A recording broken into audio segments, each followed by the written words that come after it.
Rain drips from the steel awning of the Civic Auditorium, adding a metronome to the morning. The audition line curls around the block. Thin jackets, steaming breaths, somebody humming, somebody pacing.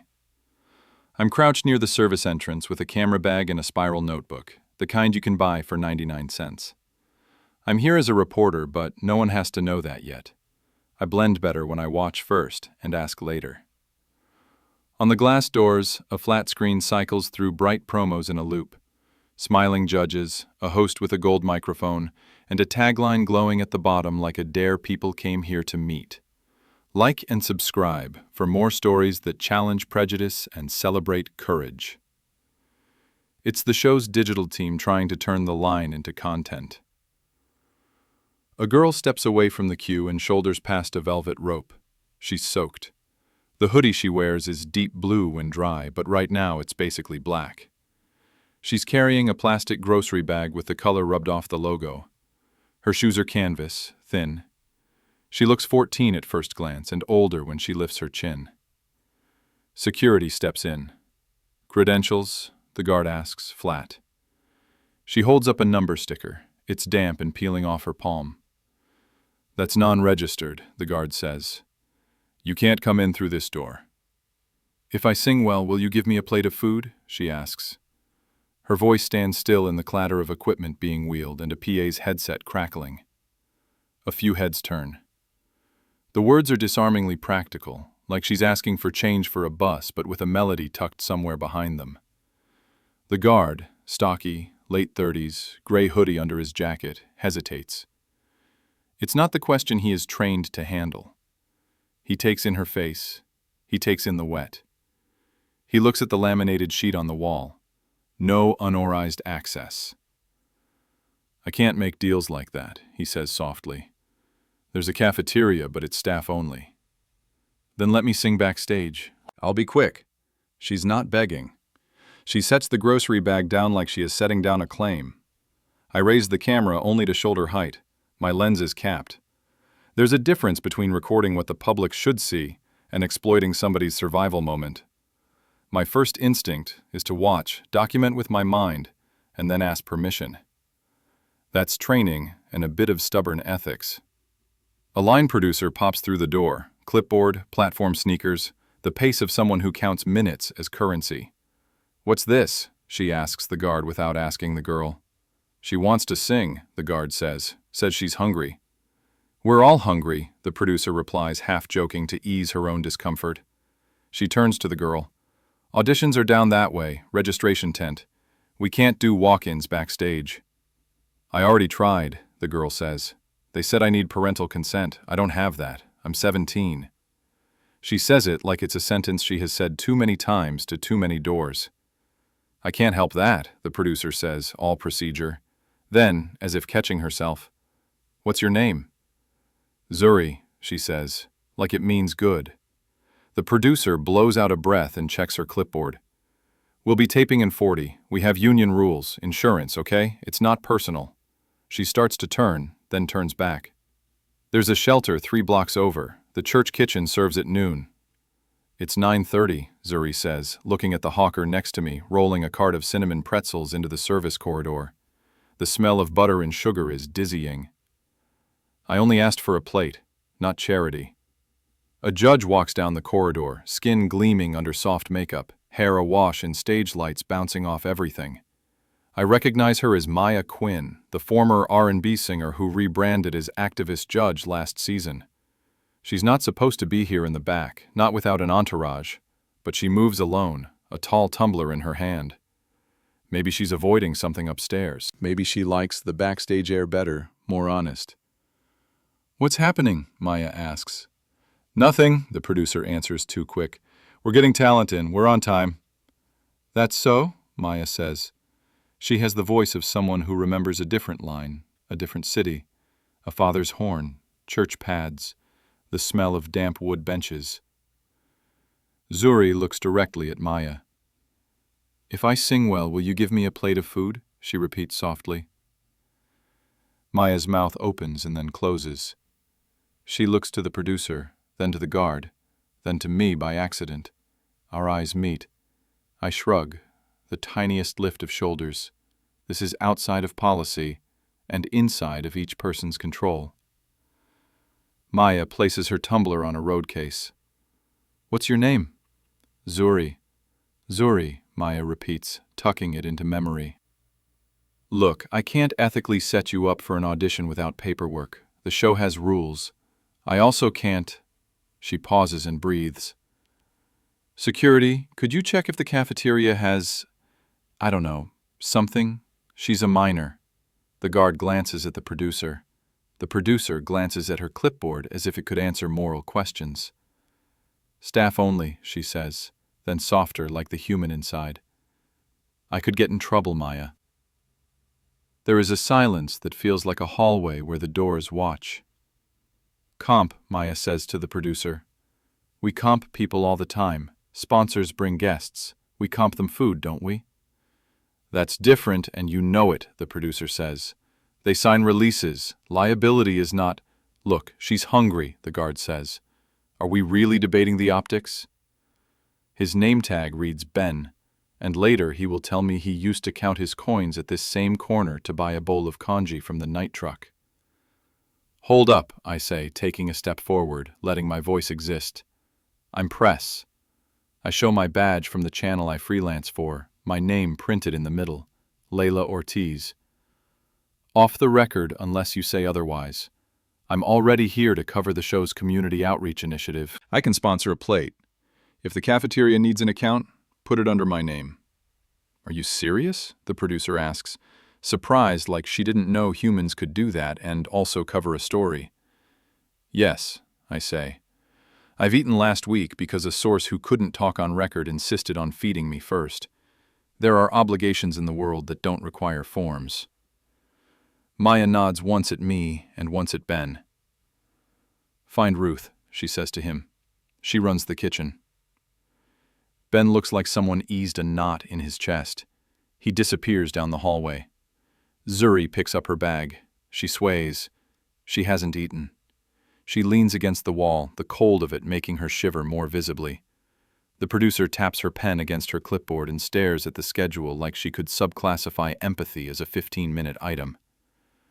We need to move, she says to no one in particular. When Ben comes back, he's with a woman in a black chef's coat with flour on it like confetti. I'm Ruth, she says to Zuri like they might be neighbors. Her hair is pinned back with a pencil. Come on, we'll call it a tasting for the judges. God bless you, Zuri whispers. God bless dignity, Ruth replies. You got a food preference? Warm, Zuri says, and laughs once at her own honesty. Just warm. I follow at a respectful distance, telling myself I'll ask for permission to use any of this later. My notebook is open now, but I'm writing senses, not quotes. Steam off the soup vats, the smell of time, the way the fluorescent lights flatten the world except where warmth makes it round again. Cafeteria trays clatter against a stack, coffee hisses into a mug. Ruth slides a plate onto the counter like a dealer in a casino, but it's not cards. It's stew. Don't eat fast, she says, not mothering, just reminding. Your stomach's going to argue with you. Zuri nods and obeys, and I want to cry, and I don't, because that would center me in a place that isn't mine. Instead, I ask the first question I always ask when I meet a person whose story is a knife edge in a juggling act someone else calls programming. May I record the rest of this? I ask, holding my phone sideways, not up. She looks at Ruth, then at Maya, who has followed us. Maya nods cautiously, but Zuri decides for herself. As long as you don't cut out the parts where I say the show didn't want to feed me. They do now, Maya starts. Because you're here, Zuri says, not as a dig. I know the difference. She scoops stew, chews slowly like she's unwrapping it with her teeth. The producer, hovering near the coffee station as though the cappuccino machine could hide her, clears her throat. We would have helped anyway. Would you? Ruth asks, gentle in tone and sharp in content. Or would you have taken a video of her hunger and called it a backstory?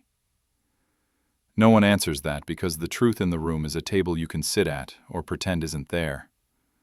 I hit record. I'm Layla, I say into the tiny microphone. Independent reporter. Today I'm documenting the season opener of Raise Your Voice. We're at the Civic Auditorium. It's, 4 hours before the first episode goes live? 3, the producer says, half into her cup. 3:15. And this is Zuri, I say. Zuri, you approached the service entrance and asked for food in exchange for singing. I asked for food, Zuri says. Singing is what I have to trade. I don't want to steal. How long since you ate? I ask. She considers. Yesterday morning, she says. Half a banana and some crackers. The shelter dinner was gone by the time I got in. Which shelter? I ask. The one on Pierce. She waits, then adds, I don't want to say names because there's good people there, but also rules that don't fit me. You said you're 17. Why no parental consent? I ask. She stares down at the plate and rolls a pea under her spoon like it could tell her future. It's complicated. My mom's she's not around. Foster wasn't safe for me. Some places are, some aren't. I left. I nod. I cannot fact-check all of that in a cafeteria. I note it as a claim and a direction. You said the registration turned you away? Gave me a sticker to make me feel like I'm in line, but then told me no. Said to get a guardian or a birth certificate. I have my name. The producer puts down her coffee. We have to protect minors. We have to verify age. It's not just us, it's law. You could do an off-air audition, Maya says, eyeing the producer. We could call it a workshop, nothing to do with the show. Nothing to do with the show that happens to be in the show's building during the show's premiere, the producer counters. She's right in the narrow sense.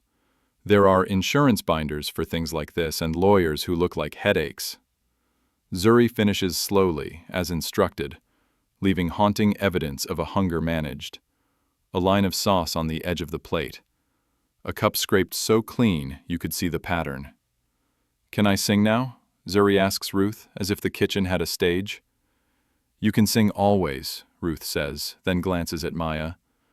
But if we're calling it a tasting, we might as well hear if the seasoning's correct. Maya laughs for the first time. Zuri sets down her spoon like a tuning fork and stands, smoothing her hoodie over her jeans. She closes her eyes. The cafeteria is a polished floor and vending machines humming. A dishwasher rattles at the back like cymbals. She lifts her head not to the dropped ceiling but to the idea of a sky. I'm not going to sing a sad song, she says. People expect that. She starts something simple, a melody with a spine. It's a hymn someone might have sung in a room that was also a kitchen, around a table that was also a desk. The lyrics are the kind somebody made when the power went out and it was so quiet you could hear the world's bones. Her voice is not technically perfect. There's a catch in the upper register that sounds like running up a hill in the cold, but she holds the center of the note like it's a thread that could pull everyone through. The kitchen staff stops pretending to stir. The producer doesn't write anything for the longest 5 seconds of her schedule. Maya's hand finds the back of a chair to steady herself like she trained for storms, and this is one. When Zuri finishes, there is no applause. There is silence, which is better. Okay, Maya says, voice low. Okay. The producer exhales something like a curse and a prayer. We can call legal, she says to me and to Maya. We can ask about a non-competitive showcase, no prizes, just performance. We could put a community spotlight at the top of the hour, a pre-show feed. It won't be broadcast. You have a pre-show feed, I say, thinking of the monitor at the door. It's more watched than you like to admit. The algorithm favors the unpolished because people think they're discovering something. She looks at me with naked relief that I said it and not her. If I sing, I want you to say on camera that you weren't going to feed me, Zuri says. I want the people who watch this show to know that I asked for food, and there was a whole debate, and people only said yes when they knew they might look bad. That's not entirely fair, the producer says, defensive because this might hurt her job, and also because she knows some part of her failed and is held accountable by a girl with a wet hoodie and a full voice. It's more fair than you think, Ben says from the door. I didn't see him come back in. He has a set of earpieces coiled around his fingers like worry beads. Ben, Maya warns. No, it's okay, Zuri says. I want him to speak. Ben hesitates, then. I get it. I used to sleep under the overpass at 4th and Larkin, 12 years. I know what hunger looks like when no one wants to admit that the rules keep the hungry hungry. This place. We make a show about voices, but we're very quiet about stomachs. Ruth slides a second plate towards Zuri. For later, she says. And for the record, the kitchen feeds who's in it. That's our policy. We're interrupted by a man whose suit looks expensive enough to buy a second suit. He's flanked by an assistant with a tablet and an expressionless face that only ever looks at numbers that stand for people. He's the showrunner, Victor Hale. I know because I've been emailing his publicist for weeks and received phrases like, "Management regrets to inform you," and "We will be in touch." He is in touch now. What's this? Victor asks, a polished version of the producer's earlier question. He steps in like someone in a hotel room checking the sheets by running a finger along them. It's a tasting, Ruth answers without deference. It's a test, Maya corrects. Then, it's a chance to not be the kind of people we say we aren't. We have a show to run, Victor says, glancing at me, eyes narrowing at the phone in my hand. Who are you? Layla. Press. I produce the badge again. He looks like he might eat it. Press should be with publicity, he says to the producer. The story's here, I say, which is unfortunate for publicity and fortunate for the public. Victor stares at Zuri. Not unkind, not kind, appraising. It makes me wish for walls around her that don't have to be earned by being spectacular. What do you want? He asks Zuri. A plate of food, she says. She holds his gaze. He half smiles, a little surprised. And if we give you that, what then? Then I sing. And you say you only did this because someone with a camera asked you to. You're a hard sell, he says, maybe admiring, maybe annoyed. I'm not a sell, she replies. I'm a person. Victor looks at Maya, who meets his eyes like equal weight. Then at the producer, who tilts her chin toward him with a, "Please pick the right lever." Then at Ben and Ruth, whose faces are not career faces and so are less easy to read in that way, executives like. Legal says we can feature community talent in the pre-show feed provided they sign a limited release, the producer offers, her phone buzzing with messages she is translating out loud. We'd need a consent for a minor, but if she's emancipated, there's a different route. I'm not, Zuri says quickly. I don't have that paper. Then no broadcast, but we can still live stream under general premises consent, the producer replies, thinking out loud. It's messy, she looks at Victor. It's doable. Victor considers the risk and the opportunity the way people in his job are trained to. Feed her. Let her sing. Put it on the lobby screens. Do not use it in the show broadcast. Do not monetize the clip. He glances at me. You can film. You can publish, but you will not misrepresent our policies. I will represent your behavior, I say. Policies can be kind or cruel, but behavior is what children eat. The corner of Maya's mouth lifts. We move to a corner of the lobby with a simple mic on a stand and a black cloth hung to hide the scuffs. The pre-show feed long lens is already trained on the crowd trickling in, catching sequins, catching anxious tapping feet. Now it swings toward the impromptu stage because someone in the control room took a risk or got a text from someone who outranks them. Before Zuri sings, I ask the question that will become the portable flame of this story. Do you want to tell people why you're here? I'm here because singing is how I prove I was alive today, she says, not rehearsed. Because if I sing good, maybe someone will say my name without pretending they did me a favor. She looks directly at the camera lens. And because I asked the show for food. That's the headline. Some of the crowd has noticed. Phones lift in a wave that feels both like support and extraction. Zuri sings again, a different song, one she wrote in a notebook that got rained on. She leans into the mic and out of the day. My camera catches the way people in line pivot toward her and then toward the screen beneath the glass doors, where the loop has stopped and the feed has become live. The tagline still runs at the bottom, some intern's automated setting refusing to yield. Like and subscribe for more stories that challenge prejudice and celebrate courage. It feels grotesque and, oddly, apt. People do have to subscribe to courage, again and again, in themselves. The cynicism lies in pretending that's an easy call to action. She finishes and the lobby lets out a breath and then breathes again. No judges, no host. Just the face we came for and one we didn't expect. Back in the control room, according to a recorded call I later reviewed for this piece, provided by a crew member who requested anonymity, Victor said to his floor manager, "Keep it tasteful, no sob packages. No lower thirds with homeless singer. We're not going to make a meal out of this." To which the floor manager responded, "Poor choice of words, boss." That small correction is how culture tries to turn around. I follow Zuri to a hallway bench where she sits with the second plate untouched in her lap. She doesn't want to eat in front of phones. She asks Ruth to hold it in the warmer. "What's next?" I ask. "I can't be on TV," she says. "Don't want to be their tragic friend. But I got heard. That's next." Maya steps into the frame. "I want you to come to the studio tomorrow," she says, "off camera.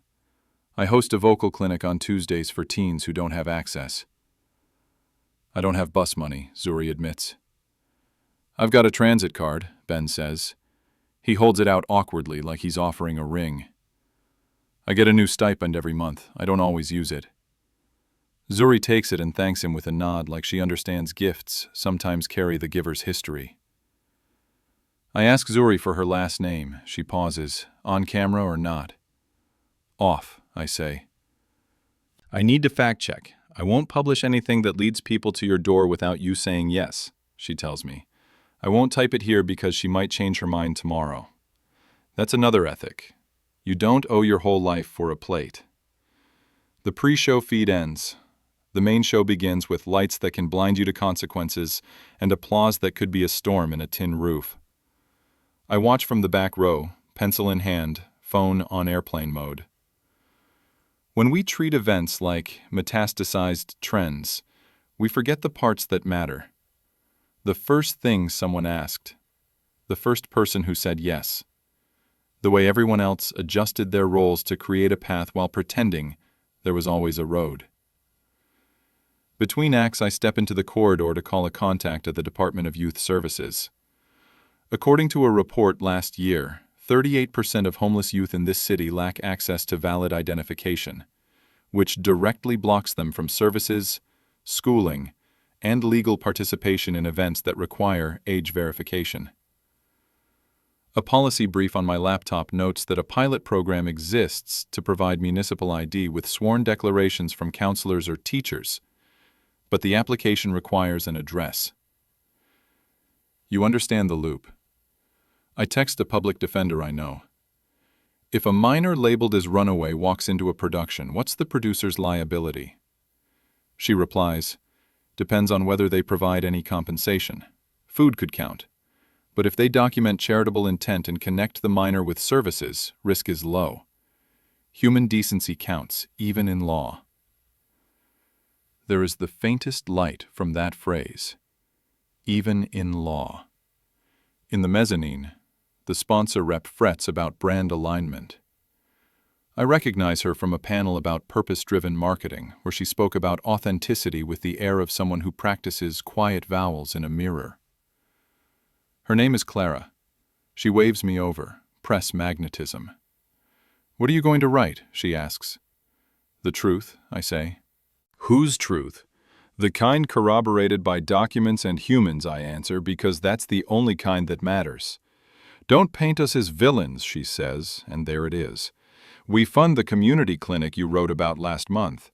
Then you can handle being human in print," I say. "It's good for the algorithm." The joke lands and softens her stance a notch. "I can talk to corporate about a food fund," she says, the idea growing like a vine. "We could tie meals to views without monetizing Zuri's clip. 20,000 views equals 2,000 meals. No, wait, that commodifies. Maybe a flat donation, or..." Or you could fund transit cards, I say. Less sexy, more useful. She nods like I just said something she wants to take credit for, but maybe will do anyway. If a good idea arrives by any train, take it. The show ends with fireworks that smell like a birthday you forgot to enjoy. People file out into wet night. In the lobby, a small crowd hovers by the stage corner. Zuri is there, Ruth beside her like a bodyguard you wouldn't push. Ben hovers too, pretending to check his radio. Maya signs a program for a woman who calls her sister like a compliment and leaves a folded donation for whoever you think needs it. I lean my shoulder against a column and watch the things stories do to people when they feel seen. It can turn them generous, or it can turn them into snakes. Tonight, it's mostly the first. A father crouches to his daughter's height and says, "You hear how she held that note? That's breath control." The daughter nods like she just learned a name for bravery. I ask Zuri where she's going to sleep. She looks down at her plastic bag. "There's a youth space on Spruce," she says. "They said I could crash if there's a bed open. If not, there's a bus that runs all night if you change lines." "Come with me," Ruth says. "I have a couch. I'll call my church and clear it. Ben knows the drill." I expect resistance, pride insisting on self. Zuri weighs the offer like an engineer, factoring safety, power balance, dignity, escape routes. "For one night," she says, "then I make a plan." "Always," Ruth says. I don't film that agreement. Some contracts are ink and some are eye contact, and none of those belong to a camera unless you're in the frame too. The next morning, under washed light, I meet Zuri and Ruth at a diner with coffee like tar and booths torn at the edge. It's the kind of place that will fill your cup before you know you want it and slide a plate across with the grease of every morning that came before it. We talk about what happens next. "I want to get my papers," Zuri says. "Birth certificate, ID. I know it's not as simple as going to a building and asking, but people go to Mars. Someone can help me get an ID." "You need a copy of your birth certificate," I say. "Who has that?" "Probably the county where I was born," she says. "My mom might have had it. We moved a lot." "I can make calls," I offer, conscious of lines I shouldn't cross. "I know a lawyer who works on youth ID issues. She can advise. No fee." "You don't have to fix me to write about me," Zuri says, looking at me like she knows the difference between rescue and reporting. "I know," I say. "Maybe I want to fix the thing that tried to fix you into a storyline." She smiles, small and sharp. "Okay." The lawyer takes our call from a hallway that echoes with legal words. According to her, in this state, a minor can petition for a birth certificate with an affidavit from an adult with knowledge of the birth. "Was there a grandmother?" she asks. "A godmother? A nurse who remembers?" "The social worker I had when I was 12, Zuri says. "She knows my birthday better than I do." "We can start there," the lawyer says. "We can also work on a municipal ID. You need a letter from a service provider. Ruth, your kitchen counts." "In a heartbeat," Ruth says. Our eggs go cold while we make a plan. There are days when hanging a string of steps across a ravine feels like architecture. In the week that follows, my channel publishes the piece as a short doc. It's fact-checked to the bone. We blur faces of minors in the lobby. We cut the parts where crying looks good but says nothing. We include the uncomfortable beats, the hesitation, the policy talk, the brand.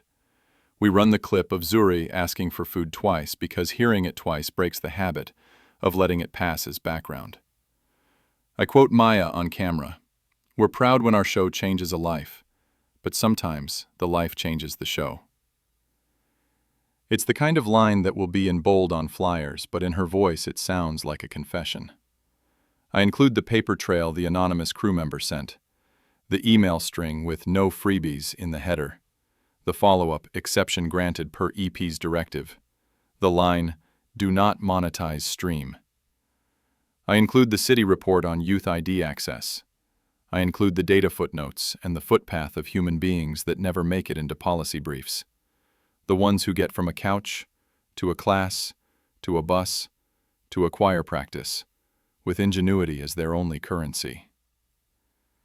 The video trends. Zuri's voice travels places she doesn't. In the comments are the whole country's rooms. People laughing, people scolding, people giving people directions to the nearest place to donate, people accusing the show of PR, people saying nothing, and then DMing me to ask how to help quietly. A pastor in Ohio asks if we can connect Zuri to his sister, a choir teacher. A retired nurse remembers a birth at a county hospital 17 years ago and says she might know which drawer to look in. The show releases a statement that reads, in part, "Raise Your Voice was founded on the belief that talent can come from anywhere. We strive to create a safe environment for all participants. We are reviewing our policies regarding assistance to non-registered guests in our facilities."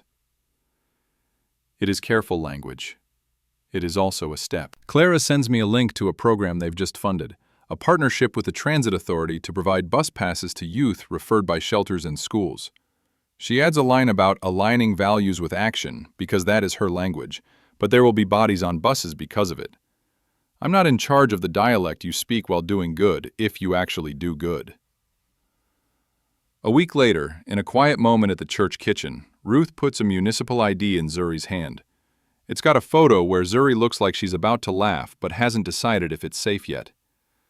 "It looks like me," Zuri says, surprised. "They never look like me."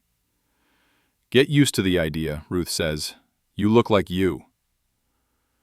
We meet on the courthouse steps for the next part. It's not what you think. There's no trial, only a clerk's window. Zuri signs for a certified copy of her birth certificate, hands shaking. The clerk treats it like any piece of paper, which is sometimes a blessing and sometimes a record of indifference. Zuri holds it like a passport to a country that finally admits she exists. In the lobby, we run into Ben on his lunch break. He looks different out of uniform, like he's allowed to be someone without a walkie attached to him. "You good?" he asks Zuri. "Getting there," she says. She holds up the paper. "Look." He grins. "Look at you. Government." "Citizen," she says, rolling the word around. I ask permission to film that moment. She nods. I hit record. The second video is not as dramatic. It doesn't go as viral. It shows forms, stamps, signatures. It shows Zuri learning how a bus route connects to a building, how to press elevator buttons with the confidence of someone who knows where they're going. It shows adults doing their jobs without expecting applause. It shows the line between crisis and quiet workloads. It gets fewer likes. It matters more. Maya invites Zuri to her Tuesday clinic. It's in a room with scuffed floors and a piano with 2 sticky keys. The other kids size Zuri up in the way kids do, curious, protective of their time, suspicious of hype. Zuri sings a scale. She stays. She becomes one of the kids who pack their stories into 8 bars and then unpack them into each other's hands. At the end of the month, the show hosts a community concert in the park as a PR corrective and a genuine attempt at a thing like justice. There are food trucks paid by the show, but they hand out plates without scanning QR codes or insisting on hashtags. One of the vendors is a man with a cart who made cinnamon pretzels in my nostrils that morning at the service entrance. His name is Jide. He refuses to charge Zuri and instead slips 2 into a bag for Ruth, telling her, "This is for how you cook dignity." Later that night, under a string of cheap lights that makes everything look a little warmer than it is, Zuri makes a choice. She asks to speak before she sings. She's on a small stage, the kind with splinters and hope. The audience is a neighborhood plus a few suburban families who drove in because they saw a clip. She holds the mic like it might bite, and then it doesn't. "Some of you know me from the lobby," she says. "I wanted to say this out loud. If you see a kid ask for food, don't ask for paperwork first. Ask if they want rice or bread and how much water they need to not throw up. Ask them if they need a bus pass. And then, after they eat, ask them their name." Her voice doesn't break on name, it breaks on ask. That's all. She sings the hymn again, but this time different. The choir from the clinic joins her on the second chorus off to the side, unamplified. You can hear the park's hum, a siren a few blocks away, a baby doing the thing babies do with their throats when they're happy. It's messy music.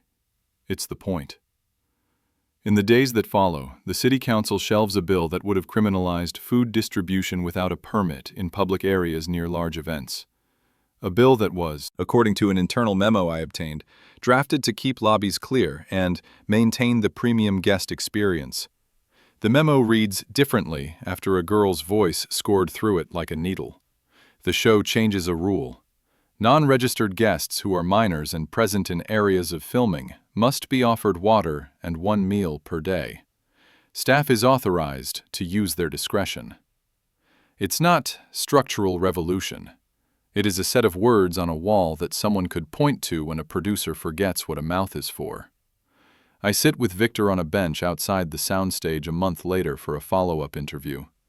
He looks tired in a way that might be productive. "You made us look bad," he says, and there is a smile with real self-critique in it. "You made you look bad," I say.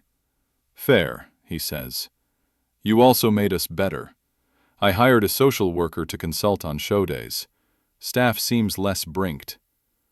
"We can survive bad press," I say. "We can't survive chewed-up people." He nods. "You're not an easy reporter." "I'm not selling toothpaste," I say.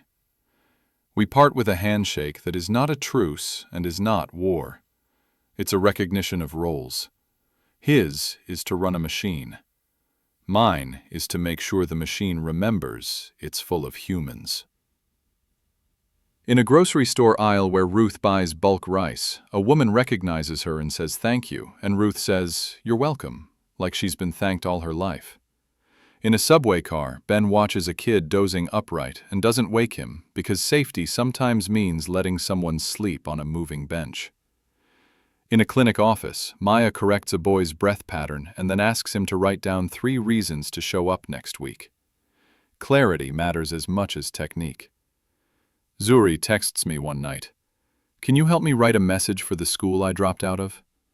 We meet at a library with computers lined up like battlements.